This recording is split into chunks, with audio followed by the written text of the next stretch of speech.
فاتح قدم دوسی، السلام علیکم ورحمۃ اللہ وبرکاتہ۔ سیدی مرشدی و مولائی تمامیہ حضور دعوت عالیہ کی بارگاہ میں عرض ہے کہ آج کا عمرہ آپ کے لیے ہدیتاً آپ کے نام سے کیا گیا ہے، اور اس کو آپ آگے کسی کے بھی ہدیہ کر سکتے ہیں۔ آپ کو پتہ ہے میری عادت نہیں ہے ساری چیزیں ڈیٹیل سب بتانے کی، لیکن صرف اس لیے کہ حیثیت وکیل آپ نے کیا ہے، اور آپ اس خود سے بھی ہدیہ کر سکتے ہیں۔ اس سے پہلے سلسلے کے بزرگوں کے حوالے سے اور امیر پاک کے حوالے سے، سرکار تعلیم صلی اللہ علیہ وسلم کے حوالے سے، تمام کے حوالے سے اور میرے پہلے مرشد کے حوالے سے، سلسلہ عالیہ نقشبندیہ کے حوالے سے، خاص طور سے سب کے حوالے سے جو ہے وہ الحمدللہ عمرہ ادا کیا جا چکا ہے، اور آج کا عمرہ خاص طور سے آپ کے لیے یہ ہدیہ ہے، آپ کے لیے۔ آپ جس سے آگے ہدیہ کرنا چاہیں کر سکتے ہیں، اور اللہ تعالیٰ آپ کو صحت تندرستی دے، آپ کا سایہ تعبیر ہمارے سروں پر قائم و دائم رکھے، ترازی عمر بخیر عطا فرمائے، جو قوت طاقت عطا فرمائے، آپ کے خانوادے کو اسی طرح سلامت رکھے، شہزاد جان کو آپس میں پیار محبت اتفاق اتحاد نصیب فرمائے، اور ان سے اسی طرح بحث کا ذریعہ جاری و ساری گئے ہیں، اور جس طرح آپ ان سے شفقت و محبت کرتے ہیں وہ سلسلہ بھی اسی طرح سے جاری و ساری گئے۔ آپ سے دعاؤں کی درخواست ہے، جس طرح خاتون کو شفقت اور محبت سے نوازتے ہیں، اسی طرح اپنی دعاؤں اور توجہات سے بھی نوازیں۔ آپ کی دعاؤں کی اور آپ کی توجہات کی ہمیشہ ضرورت رہی ہے، اور اب بھی ضرورت ہے، خاص طور سے روحانیت کے حوالے سے اشد ضرورت ہے۔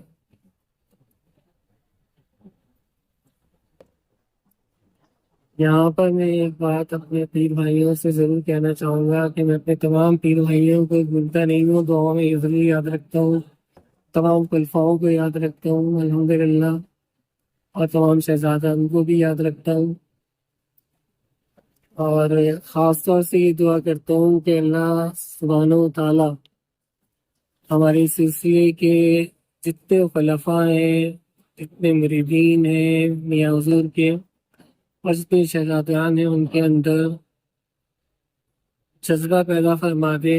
خوشی اور خوشی اور اخلاص کے ساتھ، خصوصیت کے ساتھ روحانیت اور تصوف سے جڑنے کا، اور جو ایک چھاپ اور ایک ٹھاپ ہمارے اوپر لگ چکی ہے عملیات کی، اس سے ہٹنے کا۔ تو اس پر میری میوزر سے گفتگو بھی ہوئی تھی، اور میری دس بستہ اپنے عاملین کے بھائیوں سے اور خلفاء سے درخواست ہے کہ بھائیوں، آپ لوگوں نے جتنی دنیا کمانی تھی کمائی، زندگی کا کوئی بھروسہ نہیں ہے، لہٰذا جتنی جلد ہو سکے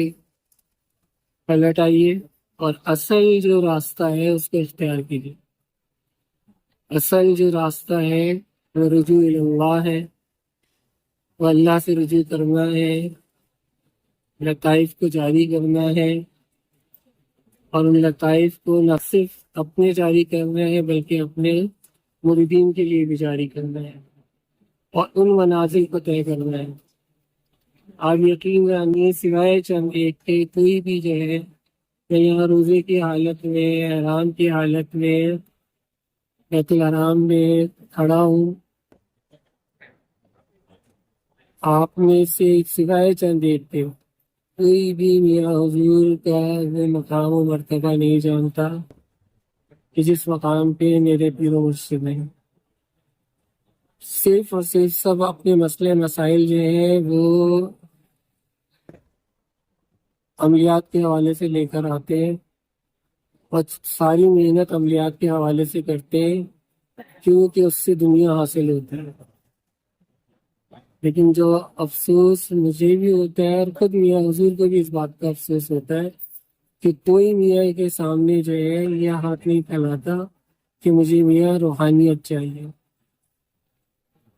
میاں مجھے اللہ سے جوڑ دیجیے، مجھے وہ راستہ دکھا دیجیے جو اللہ تک جاتا ہو۔ تو میری دستبستہ آپ تمام سے گزارش ہے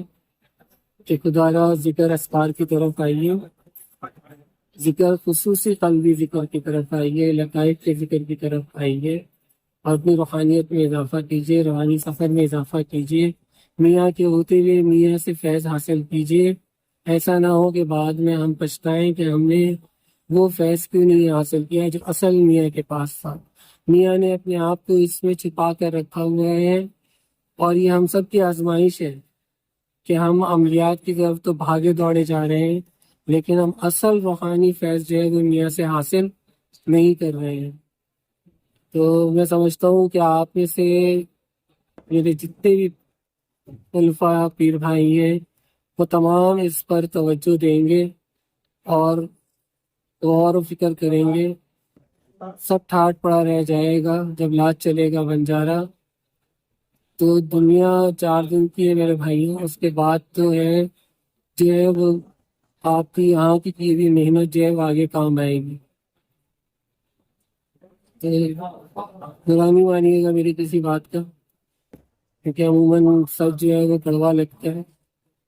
تو یقیناً برا لگتا ہوگا، لیکن جو حق ہے وہ کہنا ضروری ہے۔ وتواصوا بالحق وتواصوا بالصبر، اور یہی میرے مرشد کا بھی سبق ہے، اور جب میں بولتا ہوں وہ اپنے مرشد کے سبق سکھائے ہوئے سبق کے مطابق ہی بات کرتا ہوں۔ تو اللہ تبارک و تعالیٰ ہمیں اپنے مرشد کے صحیح معنوں میں جن کا مشن ہے اس کو آگے لے کے چلنے کی، سلسلے کے کام کو لے کے چلنے کی توفیق عطا فرمائے۔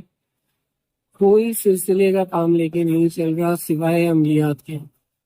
اگر ہم سب اپنے اپنے گریبانوں میں جھانک کے دیکھیں تو ایمانداری سے بتائیں کہ سلسلے کا کیا کام ہو رہا ہے۔ کتنی جگہوں پہ ذکر کی محفلیں ہوتی ہیں سوائے ختم کی محفل کے۔ تو خدا کے واسطے، اللہ کے واسطے میری اس بات پر غور کیجیے، ٹھیک ہے، اور کوشش کیجیے کہ ذکر اور اذکار کی محفلوں کو عام کیا جائے جو کہ سلاسل کے اندر ہوتا ہے۔ السلام علیکم ورحمۃ اللہ وبرکاتہ۔